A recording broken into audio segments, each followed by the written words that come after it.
Welcome to the Bigfoot Terror in the Woods Sightings and Encounters podcast. I'm your host, W.J. Sheehan.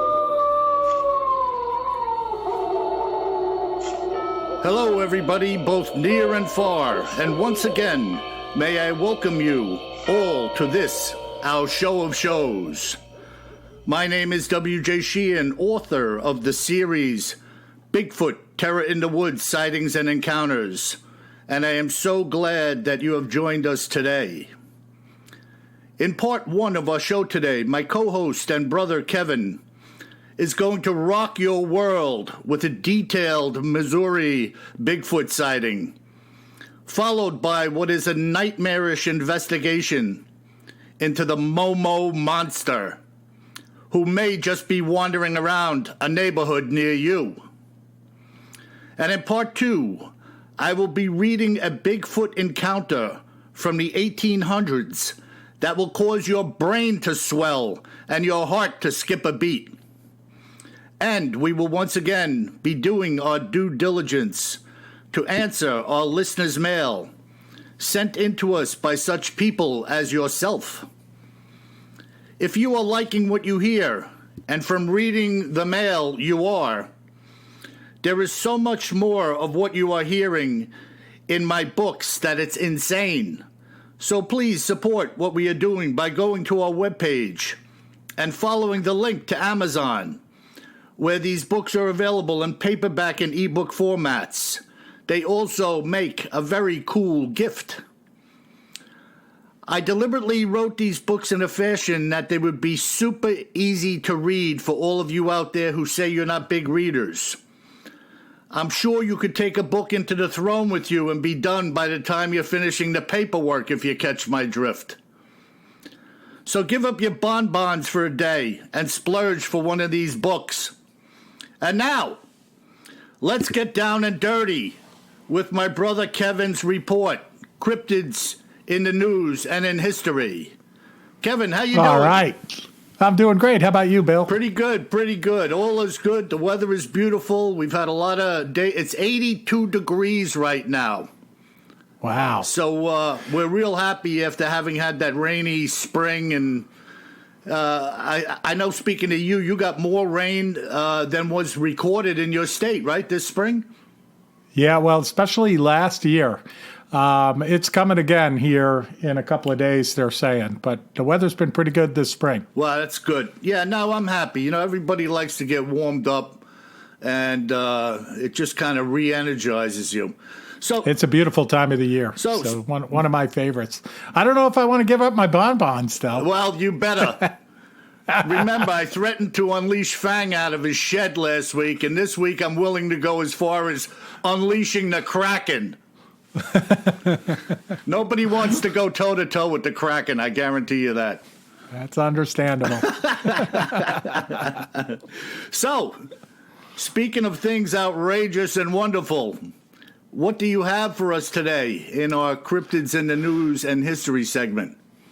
Yeah, we're going to be going out to Missouri today. So according to KSMU, which is Ozarks Public Radio, in a broadcast published on May 9th, 2019, so not too long ago, Missouri is a bit of a hotbed for Bigfoot sightings. Wow. They report quoted results from Bigfoot Field Researchers Organization and the researcher Carter Bouchard, that there's been 147 reports of Bigfoot sightings in the state of Missouri. Now, is that total or this year? No, total. Oh, good. Total. It hasn't been that good of a year. I was going to say, these guys, you don't have to call an Uber. You can call a Bigfoot. We might have to go down there for a field trip if that was the case. No, you go. I'll watch from afar. Yeah, so the KSMU report went on to relay an account that went back to May 2012 of a Missouri State University student that gave a report of a sighting that he and his friends shared out in the country in an area close to Smithville Lake in Clay County, Missouri. Wow. And I looked up Smithville Lake. It looks like it's just north of Kansas City. Okay. And apparently, on this evening, the Mizzou student, Cody, his name was, and his friends stopped in their Jeep at the edge of a wild game access area. They immediately began to feel uneasy, and it seemed eerily quiet, according to the report. And the account follows like this. Cody said, about 20 yards off in front of the Jeep, there's something in the tall grass looking at us. The grass is about 3 or 4 feet high, and it's like it's a big thing with eyes like taillights just looking at us. In a panic, the driver of the Jeep drove through a small cable fence. The beast then stood up, and it was at least 2 feet taller than the Jeep that we were sitting in, Cody said. And we got within 15 to 20 feet of it. It's just like what people say, Cody said. It looks like a person, but not like a person. Kind of like a monkey, but not like a monkey, or an ape, rather. And then we just drove out of there.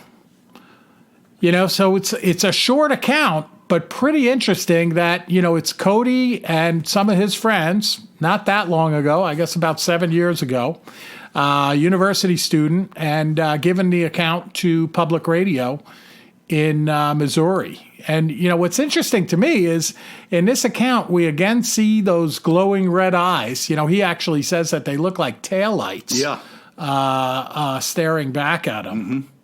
Now, there's a couple of things really interesting in there that bear talking about, because as you know, I've always said that if you dislike repetition, then talking about Bigfoot is quite naturally not for you, because there's so much repetition in these sightings that it boggles the mind.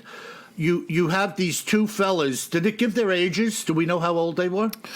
They said they were university students, so figure, 19, 20 years old. Yeah, okay. So these two young whippersnappers suddenly feel uneasy.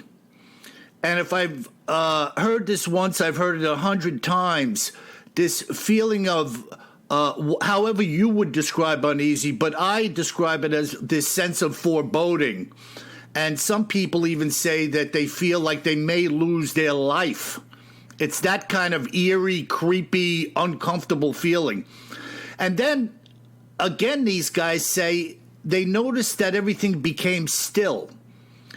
And exactly. I've heard this in a number of accounts, particularly with hunters, where while they were on the hunt, it suddenly became apparent to them that this woods, which generally has some type of activity, has none.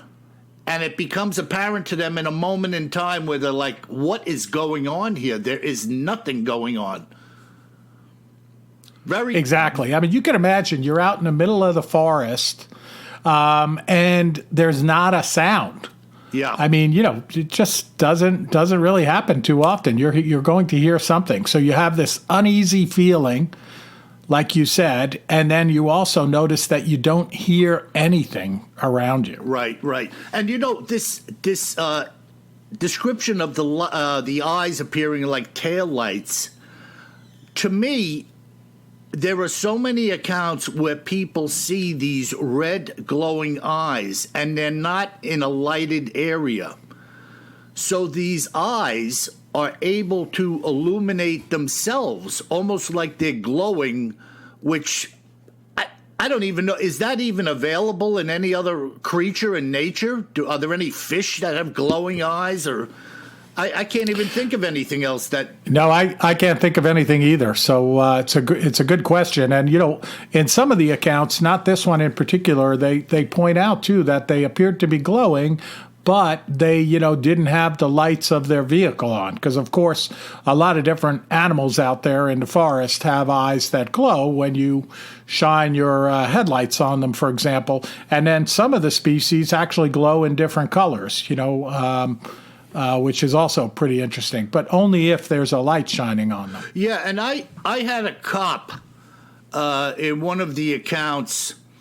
I won't get into the whole account, but when he turned and saw this thing, before he hit it with his flashlight, the eyes were already glowing red in the pitch darkness that he could see. So these are luminescent. They are not reflectant. It's not like, you need a headlight to see the deer's eyes or the raccoon or the fox or whatever. Exactly. Well, I don't even think if raccoon's eyes glow. I'm not sure. But you get the point. Exactly. Wow. So pretty interesting account. And, getting back to a question, Bill, that you asked me a few weeks ago, you said if I was skiing in Utah and I saw a Bigfoot, how would I spread the news? Would I tell everyone, no one, trusted family and friends? Well, it turns out that although this Mizzou student, Cody, shared his account, he was uncomfortable sharing his family name. Well, so I think it's an interesting data point related to another topic we were talking about previously. Yeah, well, again, it goes back to the people who say, well, where are the witnesses? Why aren't more people coming forth? Blah, blah, blah, blah, blah. Frankly, people have no obligation to share with you anything. And when it comes to a Bigfoot account, it can besmirch your name. Nobody wants to get overwhelmed with people saying that, I think Kevin's lost his rocker.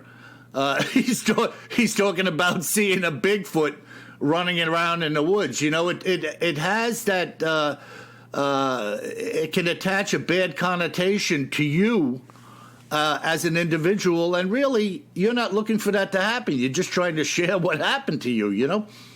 Yep, exactly.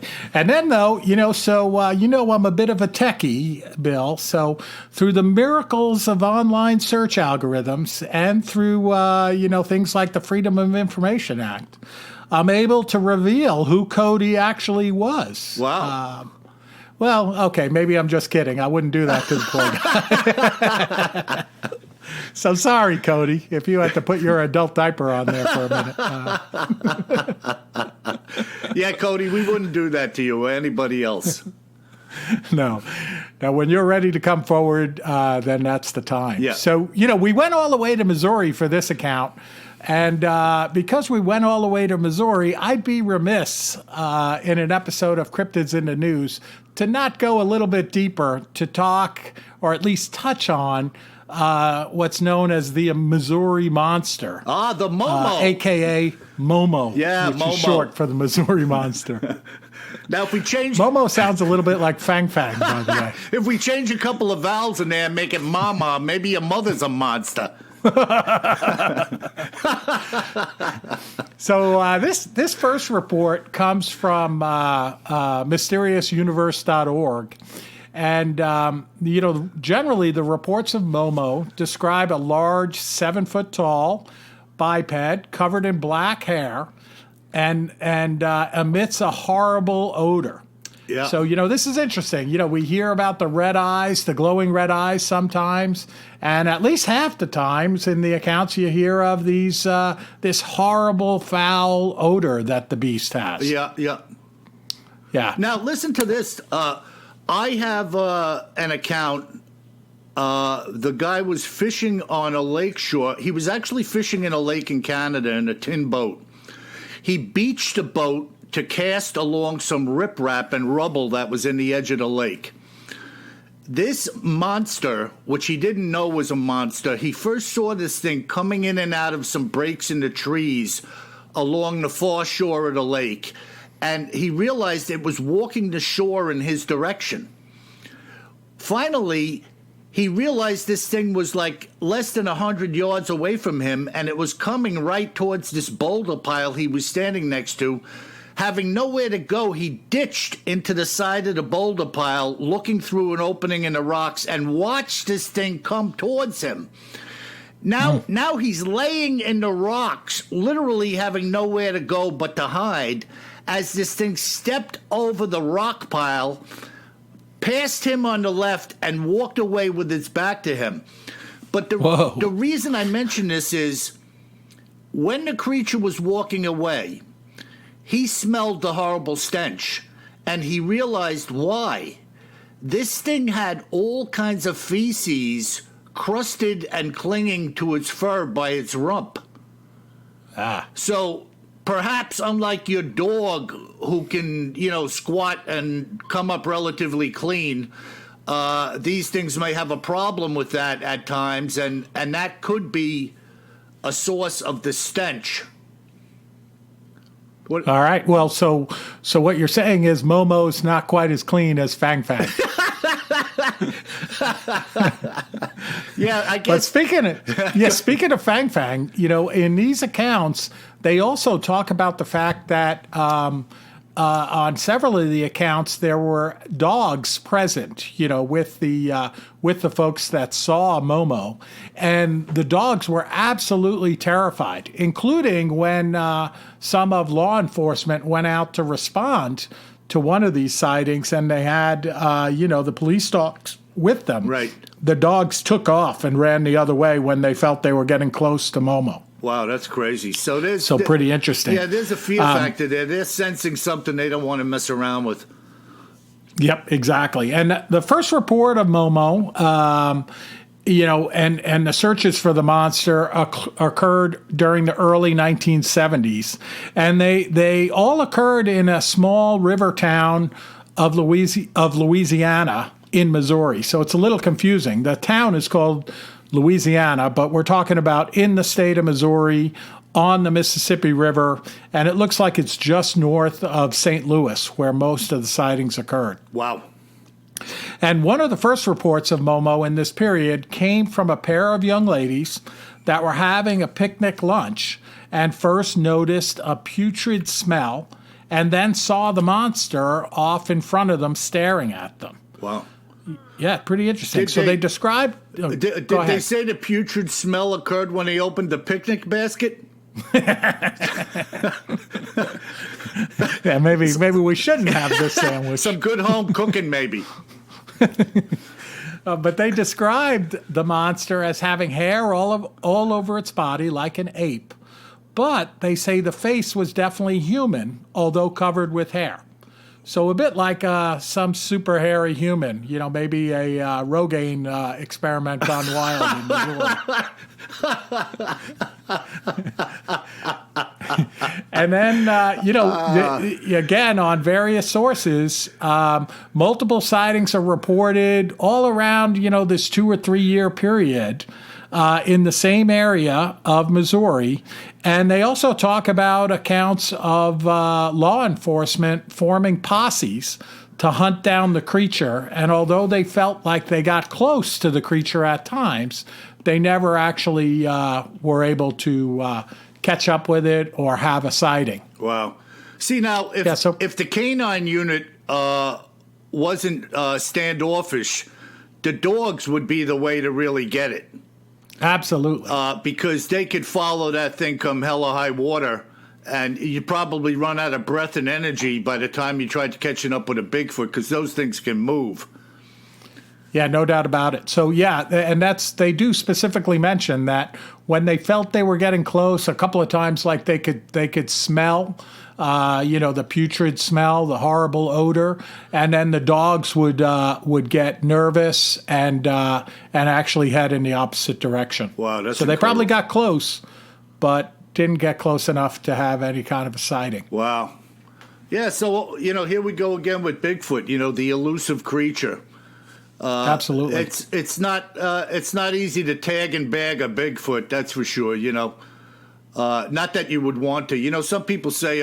I was on a little thing on Facebook the other day, signing up to join this little group, and one of the questions they asked, "Are you pro or non-kill for Bigfoot?" And my thing is this: who would want to shoot one of these things? First of all. But the only time I would pull a trigger on anything is if I felt that was a life-threatening situation. And that would be Bigfoot, you, or anything else. If I felt threatened, if it was imminent danger, well, then the party's over and the bullets fly. So. Seems reasonable. Wow. So are you Is that what you have for us today in the Momo? Yeah, so that's it for cryptids in the news this week. Missouri, Bigfoot sighting recently, a report of it recently from 2012, and a little bit of a dive into the elusive Momo. Yeah, we'll see what else we can come up with on the Momo down the road a piece. Well, I've got a really interesting account here. Actually came from a diary, and this is from the 1800s. So let me dive right into this. I know you're going to find this really interesting and quite chilling, to be honest with you. This letter was brought to my attention by an elderly woman named Clara Potts. She said that it had been in her family for many years and that it had been penned by her great-great-grandfather, William O'Leary, who had died as a man of great means. William was one of the few who actually struck it rich during the California gold rush. I have taken very few liberties in the transcription of this letter, so here it goes. Being a man of good conscience and in fear of the Lord God Almighty, I have taken the liberty to set at right in pen and paper the events and happenings which led to the demise of the wild man by my own hands in California on that July day. I had been in Sacramento for the second time, taking care of some business and refreshing myself and my animals. After several weeks, I decided that a man could die here more easily than he could alone in the woods, especially a man who is hunting for gold. So I packed my horse and my mule and headed out once more. I had enough provisions for 16 weeks or so without taking into account what I would kill and eat.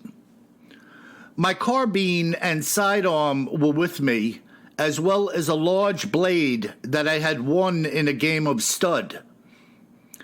After washing many a dead pan on my previous trip, I had come upon some color in the North Country. It was the most color in my pan that I had ever seen. At the time of the discovery, however, I had been running low on provisions, so I came back to Sacramento to resupply before heading back up into the north in the hopes of locating the origins of what I had panned and staking a claim to it. It was a steady 11-day ride to where I had found the color, and I had no idea how much further it would take to find the lode, if indeed one was to be found at all. The Lord was good to me, and the weather was grand, having two good animals that were strong and able to take the journey at hand. It was on the 11th day that I reached the tributary that had offered up gold on my last venture, and I started panning to confirm my whereabouts. My first 6 pans yielded enough gold to pay a man 3 full months' wages, and having confirmed my find, I spent the night in some contentment. The following morning, I packed up my bedroll and headed north for a day's ride. It was there that I came upon a choke point in the water's flow where I stopped to make camp. Since 3 days outside of Sacramento, I hadn't run across another living soul. In the following 19 days, I panned enough gold to live out the rest of my days in luxury. I even handpicked some nuggets that were as big as my horse's teeth. One evening, I sat on a hillside in the hope of shooting some food, which I did. I came back to camp and made a little smoker out of boughs and branches and commenced to lay out the slabs for smoking by draping them over the wood. Since I stoked the fire through the night, my meat was prepared by morning. I had hardtack, flour, and some grits tucked into my saddlebags, and now I had an ample supply of smoked meat as well. I was not going to get greedy, knowing that it's not enough to find gold in this country, but one must also return alive to make good use of it. This land is littered with the bones of dead men who were murdered by the cold-blooded hands of those who relieved them of their finds. The next night, I slept well with my carbine always loaded and at the ready next to me. During the night, I was awakened by my horse's snort and a whinny as I leapt to my feet with my gun. As I tried to get my bearings, looking towards the animals over the fire's glow, I thought I saw something run away into the woods. However, since I was half asleep and it was very dark, I was uncertain of the shadow, so I calmed the animals and sat by the fire for the rest of the night. I was uneasy. It wasn't until I was caring for the animals at sunup that while reaching into my saddlebag, I realized that something had taken most of my smoked meat during the night. I must not have imagined something fleeing the scene that night, and now I knew that I wasn't alone here. In these parts, a single rifle shot could be the death of me in an instant, so I determined to pack up and start heading back to stake my claim. Having secured my gear and mounted up, I headed out. I was working my way back down through a small grouping of trees when I heard something running to my right side. So I withdrew my carbine from its scabbard and held it at the ready. Perhaps a mere 10 minutes after I had withdrawn my rifle, a hideous scream came bellowing out from within the trees and my horse bucked, sending me and my rifle ass over tea kettle into the ground. During my fall, a second scream sounded, and from my rather precarious position lying on the ground, I suddenly saw a wild man of a beast charging at me from some 100 feet away. My rifle had fallen right next to me and I grabbed it. This beast was running at a rate that is not humanly possible, and it had maybe 30 feet before it would prevail upon me, so I squeezed the trigger. It stopped in its tracks with a monstrous shriek as I chambered another round and shot it again. Still, it did not fall. It stood groaning and staggering before I finished it off with the third salvo, as the beast finally fell to the ground lifeless. I laid hold of a long branch and, stepping close to the creature, I poked it. Its chest was not moving, and its smell was horrific, like that of decaying meat. I took a few moments to compose myself and retrieve the animals that had bolted. Thankfully, the mule was tethered to the horse, so they had not gone far away. When I returned, I stood there pondering the beast and the events that had unfolded.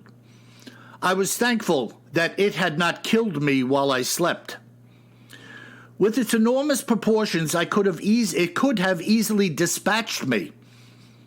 I then realized that I must have drawn it into the camp with the smoking of the meat, for it was the very same smell that must have directed it right to the saddlebags which had contained it. Perhaps that it thought that it would stop me from leaving and have its fill of the rest. I could not believe what my eyes beheld. The hairy man's height was some 7 feet or so, and its mouth was open wide as blood had trickled down its jaw. The exposed teeth were like those that could be found in the mouth of my mule, yellowed and cracked with age. It must have been the weight of a large grizzly, with its palms being blackened and grayish in color, cracked and worn like an old pair of chaps. Its fingers were the length of a large cigar, and hair covered its entire body, though it lacked any real density. It seemed more like the hair that covers a man's head. The beast's feet were at least 2 or 3 times the size of my own, and its hands made mine look like those of a raccoon in comparison. I said a prayer for the beast and began to dig a shallow grave. I had to lash a rope to both the beast and my mule to drag it into the hole, and then I covered it over. I felt a certain guilt after having killed the creature. If it was a man, I would have confessed to it, and rightly so, but it was not a man. However, it was not really an animal either. So it was with a heavy heart that I felt the need to pen this testimony as my personal confession to both God and man. Wow. That's some account. Yeah, I mean, you can, you really get a picture of, not only his encounter, but, that life of these frontiersmen, especially out there going after gold, where they're under threat constantly. Yeah, I mean, let's face it, no law enforcement, no nothing. You're in the woods, mano a mano. I see you packing gold in your bag, and I'm a creep. I pull out my carbine and put a bullet in the head, and now your gold is my gold, and nobody's none the wiser. Absolutely. Yeah, what a tough life, and to be going at it alone as well. So, that part of the country, so it's north of, it sounds like north of Sacramento, where the account, maybe it's up and around where the Patterson-Gimlin film was formed. It seems like it's that part of the country again. Yeah, and, obviously we're talking 1800s. I have no idea who, if anybody, was really up there then. I guarantee you, he was probably the only human in 100 miles of himself. Yeah, I mean, just the mostly the gold hunters out there at that point in time. The 49ers, if you will. Yeah. And it's interesting too. Of course, the smoked meat. Big fire going, smoking the meat would attract, different kinds of wildlife. I mean, here it's almost lunchtime, and I was thinking about the grits and smoked meat and saying, boy, that sounds pretty good. I don't know, man. I don't like anything that's named grit. Oh, man. You know what I mean? You're just not converted enough. Grits are fantastic. Are they? Oh, yeah. I've never Shrimp had them, and grits, awesome. I'm going to have to dig into some grits then. Yeah, absolutely. And none of those instant grits, by the way. So, also in the account, here's another one where you hear about the putrid smell. Yeah. Right? I think he described it as. Yeah, and, it's interesting. He describes it as having fingers the size of a large cigar. And that, from the sound of it, this must have been an old bugger that he saw, because he's describing the hands as looking cracked and as though they appeared like a dried-up leather pair of chaps. And the fact that when it was laying there with its mouth open, the teeth were all yellowed and cracked. I mean, this had to have some severe age to it. Yeah, it does give you that feel just listening to it. And then, of course, the feet that he says are twice as large as his own. So certainly sounds like other Bigfoot descriptions. Yeah, just incredible. Also, he says that it had to be the weight of a large grizzly, and he had to lash it with a rope and let his mule drag it into the shallow grave. Yeah, so gigantic. Yeah, this was not, if it was a man, you could grab him by the hands or the legs and slide him over, but he was like, no way, Jose, I can't drag 1,000 pounds. Yeah, too bad this one happened so long ago, back in the 1800s. This might have been that body that all of the Bigfoot hunters are looking for. Yeah, well, you know my opinion on that. I always think that these creatures bury their dead. Mm-hmm. And if they bury their dead out in the middle of the woods or the forest, you're not going to find them. It's just not going to happen. I mean, somewhere along the way, if somebody went in with a backhoe making a shopping center out in the middle of nowhere, you might uncover something at some point in time. But I really don't think that's a viable option. And, yeah, absolutely. It's just an opinion. I have zero to base that on. It's just a thought running through my head.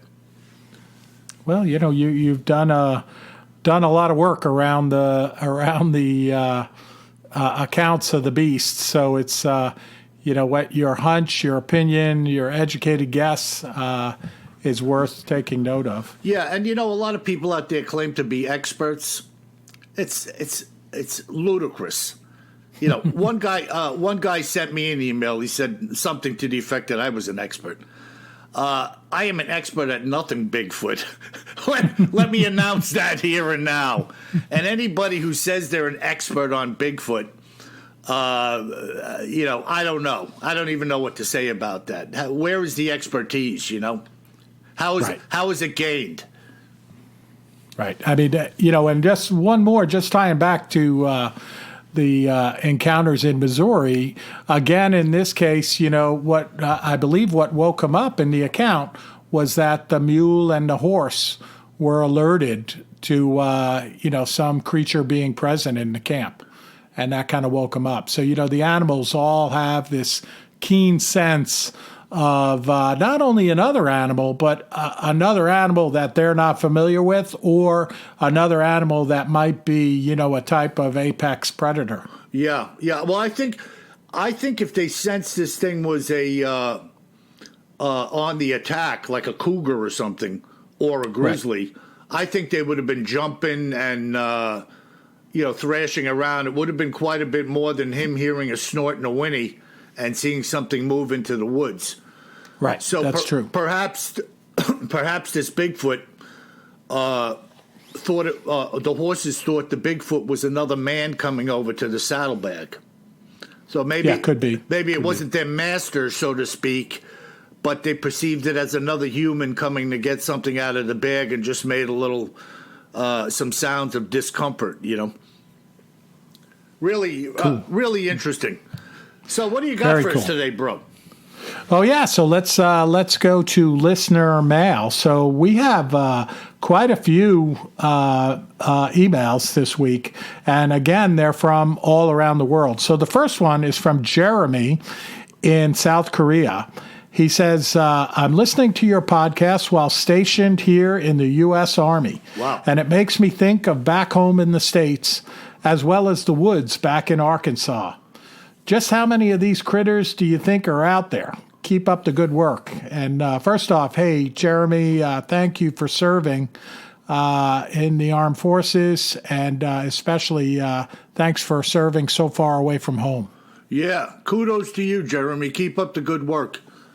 So what do you think of that, Kev? How many of these critters do you think there are? That's an open-ended question. Yeah, I don't even want to hazard a guess. I mean, I'm sure you could use statistics, maybe we will sometime, to figure out, based on the number of sightings per year or something like that, and the number of folks out there, you might be able to hazard, some type of statistical guess. I have no idea, though. How about yourself? Yeah, I'm with you, Jeremy. Nobody knows. We're talking about a creature that's said not to exist by the majority of the world. And to venture a guess as to how many there are, there's no palpable way to determine that. And in fact, many of the sightings, if you think that they could be the same creature in the same area, even that makes it further muddies the waters, so to speak. So, Jeremy, unfortunately, we appreciate you chiming in with us, and we're glad to have you listening over there, you and the other GIs in Korea. But as far as how many there are, it's anybody's guess. Yeah, it's a good point, Bill, because, you don't know when people are seeing one, like the Momo encounters in the early 70s. Maybe that was the same beast. Maybe it was 5 of them. And then also we do know, that the creatures are pretty stealthy and, appear to have some pretty good camouflage as well.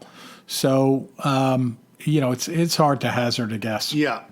So let's go on to question number 2. Yeah, so then we go from South Korea into Arizona, from Teresa in Tucson. She says, I love your new show. Having heard you on many other podcasts and in the past, I was so happy to hear you doing your own thing, especially having your brother along with you. Wow. what if, she says, what if anything, putting Bigfoot aside for the moment, do you know about Dogman? Your format is fantastic, and I'm telling all my friends to listen. Well, thanks a lot, Teresa. And let's not confuse Dogman with Fang Fang. Listen, I work with some people who could be confused for a dog man. and unfortunately, some dog women. But let's not go down that road.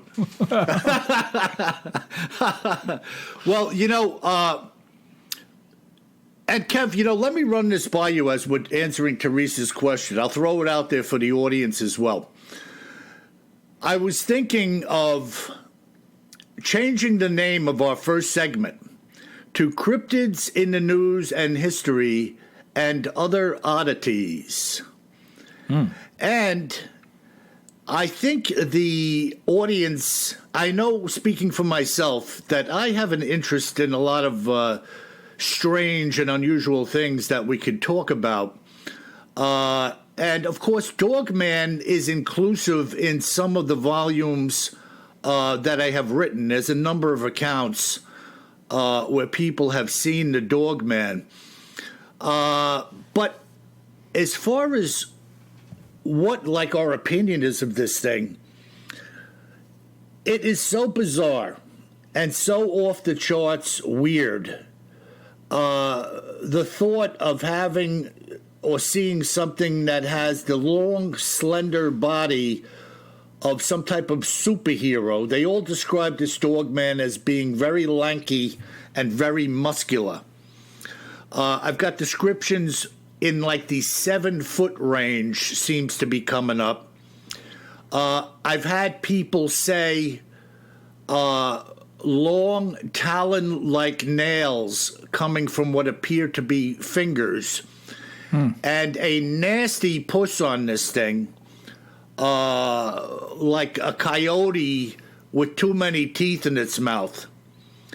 So this thing is not like the old Wolfman in the 30s and 40s monster movies. This thing has the head of like a vicious-looking timber wolf and some type of muscular, tawny-looking body. I don't know, man. Once again, you don't want to be cornered by a Dogman or a Bigfoot. Man, this Dogman, that sounds like something would scare the bejesus out of you if you ran into that. Holy cow. Nah, Kev, there's guys out there that would just stand their ground and go toe-to-toe. Yeah, not shake while they're videotaping it with their phone either. Right. Get a good steady picture of that Dogman for the masses, will you? I might have to look for one of those Dogman Halloween costumes. All right. Well, the good stuff on Dogman. We're going to have to do an episode on Dogman, I think. Certainly sounds creepy as all get out. So we're going to go from the Southwest in Tucson to Butch in the Adirondacks. And Butch says, I love the show, but some of the stuff seems to be a little far-fetched as far as what these monsters are doing. Nevertheless, it's very entertaining. I haven't seen anything of the sort, and I live in the sticks up here in the hills. If one comes to my residence, for sure, you'll have yourself a body. I didn't know quite where he was going there. And I thought, oh, okay. Well, now we know. This guy's probably got a loaded sword off by his back door. Warning, Bigfoot. Butch is waiting for you with a Mac 10. Yeah, avoid Butchie's house. Well, here we go. It's like you were saying, Kev, with all the hiking you've done and seeing scat and this and that you hadn't even seen a bear. And here this guy is living in the sticks like a lot of people do. And he's saying, like I had a fella tell me he felt that if anybody was going to see one of these things, it would be him. And he hadn't. But then that day came when he met Bigfoot face to face, so to speak, and all the guessing was over. So Butch is certainly in an area up there, the Adirondacks, Pennsylvania, Maine, areas of New Jersey. There are plenty of sightings happening in these areas. And will Butch see one? Who knows? But keep looking. Now, as far as these things being far-fetched, I would say this to Butch and everybody else. He says the things they do are far-fetched. Well, I want to ask you, Butch, what is more far-fetched? Or what is more fantastic? Seeing a 9-foot-tall hairy monster walking down the shoulder of the interstate, or seeing a 9-foot hairy monster walk across the field behind your house? To me, both events are equally absurd and fantastic if they happen to you. So, as far as a Bigfoot robbing somebody's hen house, stealing a pig, I've had people that saw Bigfoot robbing nests up in trees. These are opportunistic hunters, and they're surviving very much like a human would survive in the wilderness, taking advantage of everything and anything that's in their surrounds to get protein, to get some greens, to drink some water. They eat whatever they eat, whenever they want to eat, and I would advise you not to try to interfere with them when they're eating. It'd probably be like trying to take my cheeseburger from me when I'm eating, Butch. It's not going to end well. Be careful with that. All right, good stuff. So we're going to go. We got two more good ones. So one here, back to the Philippines. I think we had another email from the Philippines a week or two ago. This one is from Lao Un. I hope I pronounced that correctly, in the Philippines. This is a fantastic podcast. Have you or your brother ever seen Bigfoot? Wow. What do you think? So none for me, Lau. I haven't seen him, and part of me wants to run into him, like we often say, but then the saner part of me says, not so sure I want that to happen. Yeah, and you know my opinion, Kev. I don't want to be anywhere near this thing. If I see this thing from afar, through a set of field glasses, I'm okay with that. But I'm not walking around in the woods unarmed with a headlamp on, trying to get one of these things to come shake my hand. That is not happening. Yeah, and Lau, I haven't seen a Bigfoot either, which some sarcastic characters have tried to discredit me with talking to me. But it's just utter nonsense. Have you seen one? Are you out hunting for them? There's enough people that are willing, and I can go by what they say or what they do as well as, because let's face it, if I said to you, I have seen one, and thus and so happened during the sighting, my own personal sighting would be met with the same attitude by the public as those that I have in my books and those that Kevin's bringing up in our Cryptids in the News segment. It's a he said, she said. You probably wouldn't believe me, just like the majority of the people don't believe all of these other people. You'd just be another member of the band. Exactly. Excuse me. All right, our last email comes from the center of the country, from Beverly in Michigan.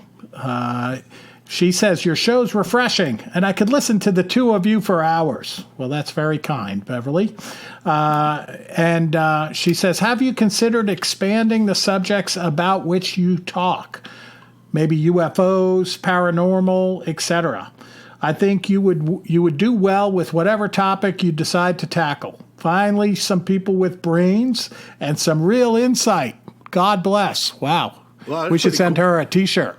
Yeah. Well, she's not getting my T-shirt, I'll tell you that. Maybe yours. Sorry, Beverly. Do you wear 2XL? So good stuff. I mean, certainly last week's podcast, we did venture into the paranormal a bit with the shapeshifter encounter, Yeah, and it's interesting. Certainly strange. It's interesting, and this is kind of what I was leaning on with the other oddities aspect of our reporting. There's some real interesting stuff out there that deserves a little airtime. That I'm sure there's people such as myself that are interested in. So we'll keep an open door, Beverly, to other high strangeness, as if Bigfoot and Dogman and Godzilla and Mothra were not enough. and Beverly and everybody else out there, like my brother says, if you see something, say something. And even if it has to do with UFOs and paranormal, let's take a look at it. We're happy to take a look at it. Yeah, that's it's all grist for the mill, as I keep saying. I love that stuff. Yep. So, good stuff, Bill. Well, I think that's the end of the podcast for this week. I would just, again, ask our listeners, if you like what you're hearing, please leave a review on your favorite podcast app. And we certainly appreciate you taking the time to listen to us. And as you can tell, we're having a little bit of fun along the way, and hopefully you are too. Awesome. And remember, folks, until we meet again, always carry more gun than you think you're gonna need. Sleep tight.